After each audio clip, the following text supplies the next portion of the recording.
Muitos anos depois, diante do pelotão de fuzilamento, o coronel Aureliano Buendia havia de recordar aquela tarde remota em que seu pai o levou para conhecer o gelo. Eu sei, vocês amantes de Cem Anos de Solidão estão se apressando para ler esse livro novamente. Por experiência própria, eu digo que sim, porque simplesmente é o melhor livro que eu já li na minha vida. Eu já li muito livro, mas esse livro está no meu top 10, está no meu top 1. Ele está marcado na minha vida para sempre em relação a o Gabriel Garcia Marques. Gente, esse livro é simplesmente perfeito, perfeito, perfeito, perfeito. Antes que a gente continue essa questão, falar sobre o livro, temos que nos situar. Gabriel Garcia Marques é um colombiano, ou seja, né, latino-americano, e ele nasceu em 1928, né? Ele acompanhou grandes transformações, grandes acontecimentos do século XX. Vamos pensar primeiro quem é Gabriel, pra gente poder entender o que ele quis trazer nesse livro, né? Então, assim, Gabriel, ele não era rico, então, assim, ele teve uma infância humilde, né, digamos assim. E ele ouviu, durante a sua infância, durante a sua adolescência, questões de lendas, acontecimentos, sejam acontecimentos, assim, ligados à mitologia, mais mitológicos, assim, né? Mais mágicos, até questões reais, acontecimentos reais que se deram na América Latina no geral, no mundo, e em especial ao que a gente vai focar nesse livro, na Colômbia, pois ele era colombiano, né, gente? Então, assim, esse ponto é muito importante a gente pensar, porque vai ser algo fundamental, né, ao longo da nossa discussão. Ele ouvia muitas coisas dos seus avós, ele ouvia dos seus irmãos, ele tinha vários irmãos, né? Então, assim, ele teve uma infância complicada, uma infância humilde, né? E ao longo desses anos, né, que se passaram, do seu desenvolvimento, ele foi ouvindo muito em relação a lendas, em relação a várias coisas, e em especial, né, como eu já disse, em relação à Colômbia. São questões que marcaram, né, a história da Colômbia, como, por exemplo, a Guerra dos Mil Dias e também o massacre dos bananeiros, né, da Companhia de Bananeiras, de Bananas, que vai estar muito explícito nesse livro, né? De alguma forma ele trata, né, em vários pontos, faz uma analogia, né, essa questão, são pontos bem pesados, inclusive. Mas assim, a gente precisa pensar que o Gabriel ele não teve grande sucesso como escritor até os 38 anos de idade dele, né? Para escrever esse livro aqui, ele passou por um perrengue, o Gabriel esse aqui, ó, gente. Coisa mais linda da minha vida.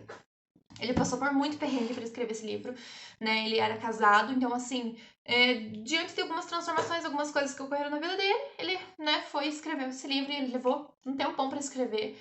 E foi complicadíssimo, né, até ele conseguir, né, mandar para editora e tudo mais e lançar realmente esse livro. Mas foi um sucesso, né? Prêmio Nobel. Então, assim, é perfeito, gente. Simplesmente perfeito. Aborda muito bem questões latino-americanas, assim como questões do mundo todo que a gente pode relacionar com esse livro. É incrível o que a gente pode fazer com esse livro. Então, gente, esse livro, ele é basicamente a representação do realismo mágico, né? O Gabriel, que é praticamente um fundador aí do realismo mágico, nessa questão de lidar com a realidade, fazendo analogias, fazendo ligações com questões mágicas, com questões imaginárias. Então, assim, esse livro, ele mistura perfeitamente questões mágicas com questões reais. Você percebe a autenticidade dos fatos, assim, que ocorrem e como ele é marcado, evidentemente, assim, nesse livro, de uma forma muito perfeita, muito perfeita. Não é exagero, gente, eu me empolgo muito de falar desse livro, porque ele é simplesmente perfeito. Não cabe a mim aqui falar ponto por ponto tudo que aconteceu nesse livro, gente, porque é muita coisa, gente. É 400 e poucas páginas, né? Convenhamos. Não vou falar o livro inteiro pra vocês e nem vou dar muito spoiler. Porém, eu preciso falar algumas coisas que são principais. Né?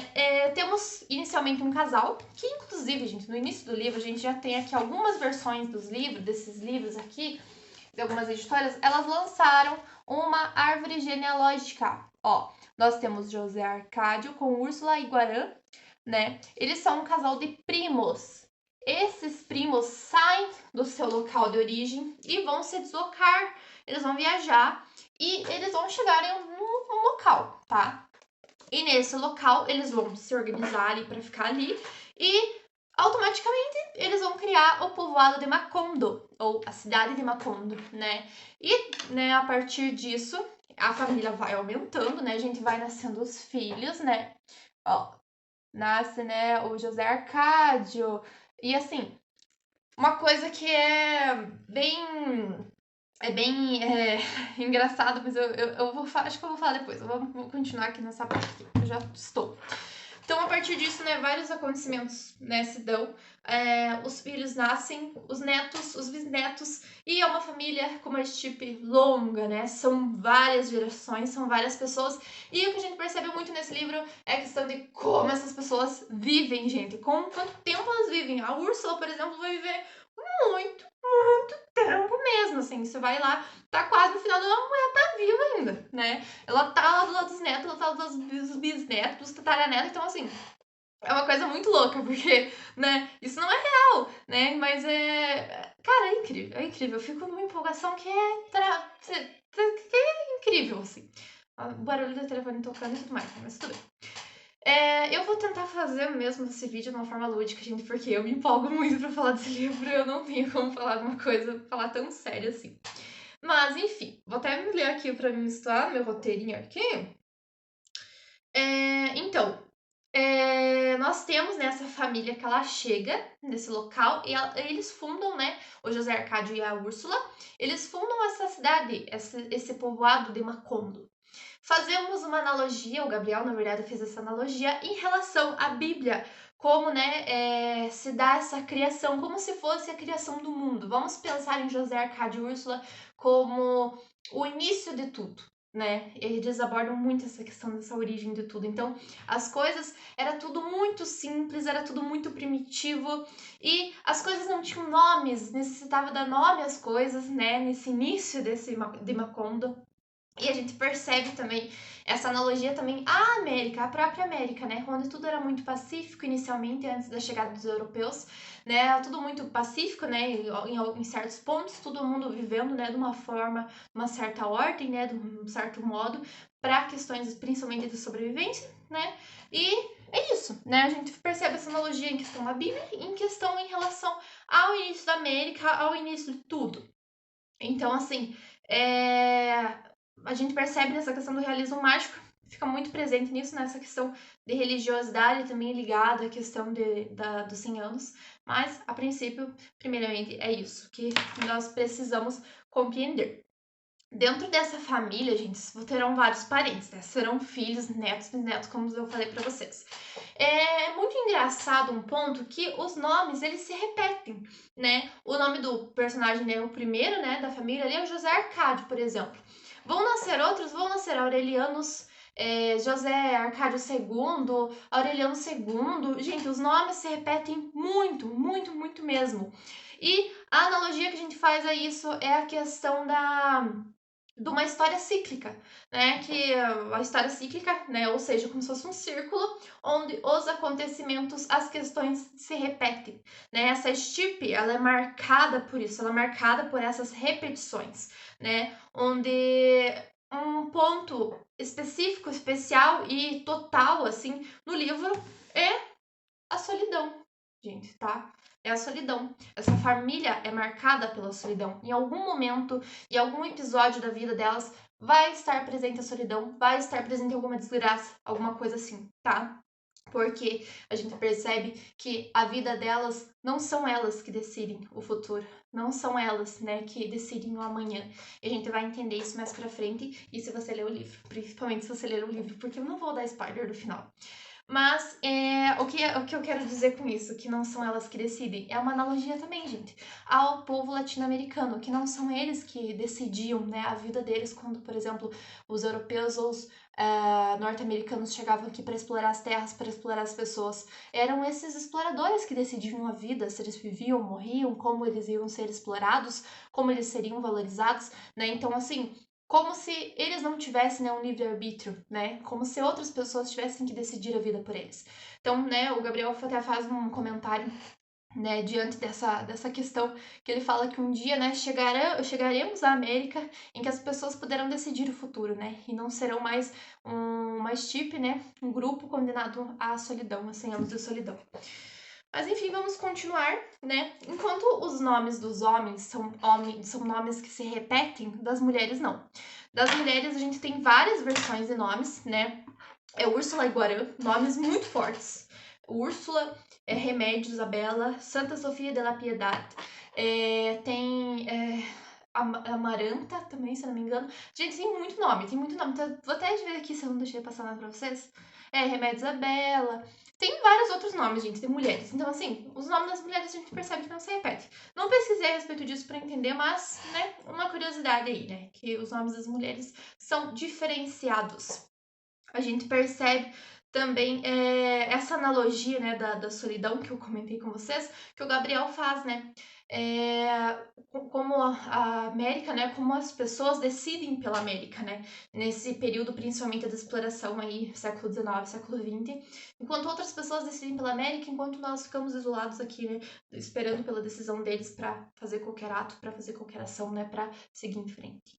E a gente percebe isso ficar muito, muito presente, explícito durante o livro, né? Essa questão marcando, com certeza, a solidão, né, gente? Pois o próprio nome do livro já diz essa questão da solidão dos americanos, dos latinos americanos. Como eu disse, a Colômbia, né, a América Latina em si é marcada por revoluções, por várias questões, conflitos, exploração, mas também o povo, né, reivindicou muito, o povo foi muito atrás dos seus direitos também, teve muita greve, né, muita reivindicação. Então, assim, o pessoal não ficava calado, não. Como eu falei no vídeo passado, né, em relação à França, por exemplo, o pessoal buscava por reivindicação, o pessoal buscava, né, por representação, por sindicatos, mas também aqui na América Latina não foi diferente, gente. O pessoal também buscou, né, por mudanças, por alterações. Em relação a essa Guerra dos Mil Dias que eu falei para vocês, né, ela aconteceu por essa junção, né, de liberais e conservadores. E, assim, principalmente ocorreu por questões de fraudes nas eleições, também teve alguns outros problemas com exportação e tudo mais, mas não vem ao caso. A gente só precisa pensar que essa é uma guerra que aconteceu na Colômbia, né, que, assim, morreu gente, obviamente, assim como também tem a questão da Companhia Bananeira, né, que morreu muita gente também, né, que são pessoas que se voltaram contra essa companhia, né, para reivindicar por seus direitos e acabaram morrendo. Em relação a esses conflitos, né, gente, essas lutas, a gente tem uma espécie de corrente, né, uma corrente evolucionária, se assim a gente pode dizer. Eu que tô dizendo esse termo aqui, tá? Mas assim, é como se fosse uma corrente revolucionária, né, onde vários países, né, locais, seja Oriente, seja Ocidente, seja, né, aqui, seja lá, seja outros países, assim, é uma junção, né, de países que se trocam informações entre eles, né? A gente percebe essas influências vindas da Europa, a gente percebe a América influenciando a Europa, então, assim, tem muito essa troca de conhecimentos, digamos assim, de informações de revolução. Então, assim, tem essa corrente evolucionária. E a gente percebe muito que, normalmente, quem mais tem conhecimentos, né, quem mais tem acesso à educação, acaba tendo uma maior consciência de classe, acaba tendo uma maior consciência coletiva em relação do que o que eles merecem, o que eles têm. Então, assim, a gente percebe isso na família dos Buendias, né, que é uma família bem estruturada em questão de ensino, né, querendo ou não, apesar de não ter escolas e tudo mais, eles tinham muito conhecimento, né, eles tinham conhecimento de várias coisas, eles tinham o Malquiades, né, que era um cigano que chegava lá e trazia várias informações do mundo de fora para eles, levava imã, levava gelo, coisas que eles não conheciam, né, então essas informações, esses debates, essas conversas, né, acabavam gerando um espírito revolucionário nessa família que não se contentava com situações de injustiça. E a gente vê muito quando chegam novas pessoas em Macondo, porque Macondo até então era pacífica, como a América era pacífica, como a América era tranquila antes da chegada dos europeus, né, e dos norte-americanos mais depois. Mas assim, como ela era pacífica, né, com a chegada de outras pessoas, né, com outras informações, né, começa a se instalar cartórios, coisas burocráticas, começa a morrer gente. Então, assim, a gente percebe, né, que vem muitos conservadores, então, né, tem os liberais ali, os bandidos, né, que entram numa luta aí contra esses conservadores, né, para privilegiar situações, né, que eles já haviam escolhido para a vida deles, para esse povoado. Então, a partir do momento que esse povo chega ali querendo mudar, né, eles não se contentam. Não vai ser assim, vai ser assim assado, porque a gente tá aqui e a gente vive dessa forma e vocês vão ter que aceitar. Então, né, acontece várias coisas aí de uma forma que os boemias lutam, né, para continuar da forma que eles viviam, né, já anteriormente. Percebemos também a questão da luta armada que foi presente, né, em vários países na América Latina, sendo utilizado pelos buendias. Por exemplo, né, o Arcádio Aureliano, né, são pessoas que passaram apuros aí, né, com pelotões de fuzilamento após, né, eles fazerem reivindicações, participarem de guerras e tudo mais, né, para buscar pelos seus direitos, né, para buscar por uma outra realidade, né, porque eles não se conformavam com as injustiças, como eu disse para vocês. Ao longo do livro, né, a gente vai, né, como eu já falei pra vocês, vai introduzindo, vai tendo outras pessoas morando em Macondo, vão vindo pessoas de fora. Então, assim, eles trazem coisas diferentes, eles trazem essas questões burocráticas que vão mudando o cenário, né, vai atualizando, vai deixando a cidade de um espírito mais tecnológico, mais avançado. Porém, isso não é totalmente benéfico para as pessoas, né? É uma nova vida, né? Atrativa para uns, para outros é assustador. Então, assim, a gente percebe isso que vai tendo esses avanços tecnológicos, digamos assim, em Macondo, né? E as coisas vão mudando, assim, como a política também, né? A forma como se resolvem os conflitos, as situações, as relações, então isso tudo vai mudando. Também, gente, tem a questão das transformações, né? Como eu disse para vocês, tem alguns pontos positivos dessas tecnologias, né? Porque as pessoas acabam tendo acesso a certas coisas que elas não tinham anteriormente, mas tem a questão negativa, né? Nós temos aí a introdução da companhia bananeira, que isso realmente aconteceu na Colômbia, então o Gabriel explicita isso no livro, né? Ele traz essa questão no livro. E é basicamente uma companhia, né, que após um senhor ir visitar lá Macondo, acaba chegando lá em Macondo, né, entrando em contato ali com o pessoal. E ele prova a banana que tem ali em Macondo, né, que tem uma grande produção de banana. E daí, gente, começa a se instalar trem e tudo mais, vagões para carregar a banana, para exportar a banana para fora. Então, assim, vai chegando, assim, uma baita tecnologia em Macondo, né, as pessoas ficam, nossa, olha, alguns acham super legal, outros ficam, meu Deus, né, o que tá acontecendo? Tudo isso porque a gente chamou um gringo para comer banana aqui, né, o José Arcade fala. O José Arcádio não. Nossa, gente, é tanto José que eu nem tô lembrado quem que falou isso, mas eu lembro que no meio do livro fala, né? Só porque a gente chamou um gringo pra comer banana que agora tá tudo isso aqui, né? Tá trem, tá a luz de trem, vagão e tudo mais. E chega essa questão, essa companhia, né? Essa companhia bananeira. Então, assim, tudo vai se revolucionando, tudo vai se transformando, né? As pessoas estão assustadas. E, né, chega muito estrangeiro junto. Muito estrangeiro, muita gente que vai entrando dentro do Macondo, vão entrando dentro da casa dos buendias também. Os buendias não gostam disso, gente. Não gostam desses estrangeiros chegando. Tanto é que a gente percebe muitas questões alterando, homens desrespeitando as mulheres, né? Esses estrangeiros desrespeitando, inclusive, mulheres da família dos buendias. Então a gente percebe essas transformações, essa questão de exploração, essa questão de estupro, essa questão, né, de exploração de terras, de pessoas, muito explícito no livro. E dessa companhia, um dos buendias foi trabalhar lá, o José Arcádio. Na verdade, o José Arcádio II, ele foi trabalhar nessa companhia, né, de bananeiras. E chega um dado momento em que várias coisas estão acontecendo, né? Principalmente a questão dos baixos salários e a exploração, né, dessa mão de obra barata dessas pessoas. E ele não se contenta com isso, né? Ele vai se organizando ali, vai se organizando com outras pessoas para fazer uma espécie de reivindicação.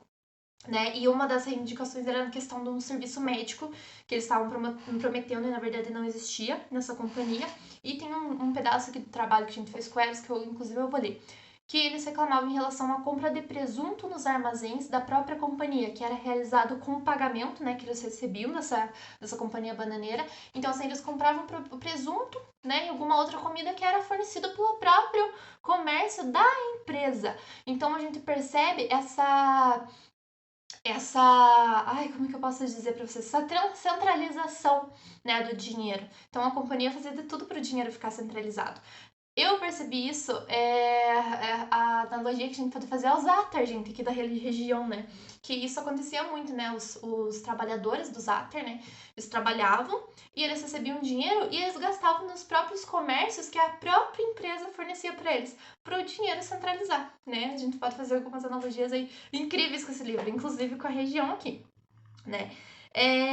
Então, eles cansados de fazer essas reivindicações, né, esses trabalhadores das bananeiras, porque eles fizeram essas reivindicações, pediram, né, por alterações, por mudanças, e essa não ocorreu, gente. Então, assim, o povo buscou melhorias, né, buscou mudanças, mas isso não se deu.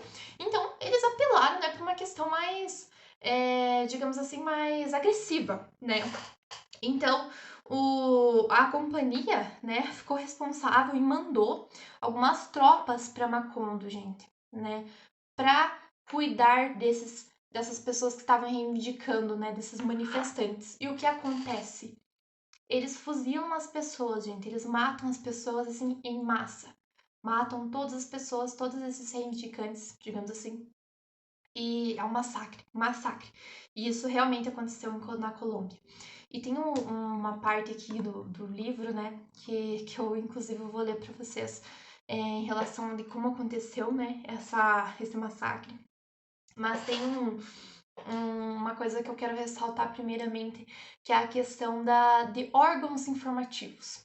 Algo que era muito comum também na época de ditaduras na América Latina, questão desses órgãos, né, que vedavam, digamos assim, mascaravam mortes e desaparecimentos de pessoas que eram feitos normalmente por militares, por ditadores e tudo mais nesse momento. Então, é uma citação aqui do livro.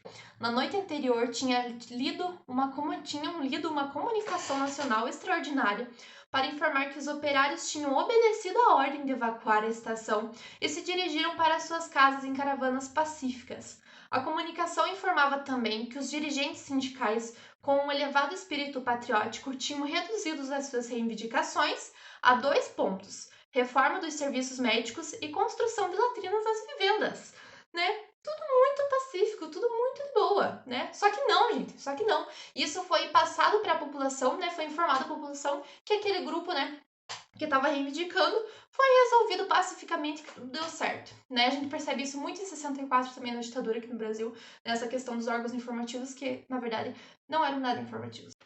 Então, eu vou falar uma citação para vocês, mais uma citação aqui do livro, que eu vou ler diretamente do livro. Essa citação é da página 331, sobre como esses operários, digamos assim, esses trabalhadores bananeiros aí da companhia de bananas foram tratados, né? Um dos sobreviventes, que foi um dos boendias, né, ele acabou relatando isso para outras pessoas e algumas pessoas chamaram ele de louco, que na verdade nada disso estava acontecendo, porque o órgão lá informativo falou outra coisa, que tudo tinha dado certo, né? E o sobrevivente, né, que foi um dos boendias, acabou passando essa informação para as pessoas. E quem os havia posto no vagão teve tempo de arrumá-los na mesma ordem e no sentido em que transportavam os cachos de banana. Tratando de fugir do pesadelo, José Arcádio II arrastou-se de um vagão a outro na direção em que o trem avançava, e nos relâmpagos que faiscavam entre as tábuas de madeira, ao passar pelos povoados adormecidos, viu os mortos homens, os mortos mulheres, os mortos crianças, que iam ser arrojados ao mar como banana de refúgio. Essa parte, gente, pra mim é assim, muito, muito pesada. Tipo, ao mesmo tempo que você tá rachando de rir de uma parte do livro, esse livro é um contraste incrível. Ao mesmo tempo que você tá rachando de rir de uma parte, você chora em outra, porque pesado, pesado, porque mistura muito bem a realidade, gente, com essa questão. O Gabriel, né, ele acabou explicitando muito bem na obra, né, como as pessoas simples, como as pessoas pobres, as classes sociais mais baixas, os excluídos da história, né, são pessoas que sofrem, são pessoas que não são atendidas das coisas mais simples, questões de saúde pública, questões de alimentação, questões de sobrevivência, questão de segurança, elas não são atendidas, elas são jogadas ao mar como bananas de refúgio. Então, assim, eu termino aqui com essa frase. E se você quer saber mais, vai ler o livro, tá? Se prepara, porque você vai chorar, você vai dar risada e tudo mais. Gente, é isso. Quem não é inscrito, se inscreva no canal, por favor, e curte esse vídeo aí, não custa nada, não vai cair a mão de vocês, tá? Mas, encerro aqui, gente. Espero muito que vocês tenham gostado, assim como eu amo esse livro. E até o próximo!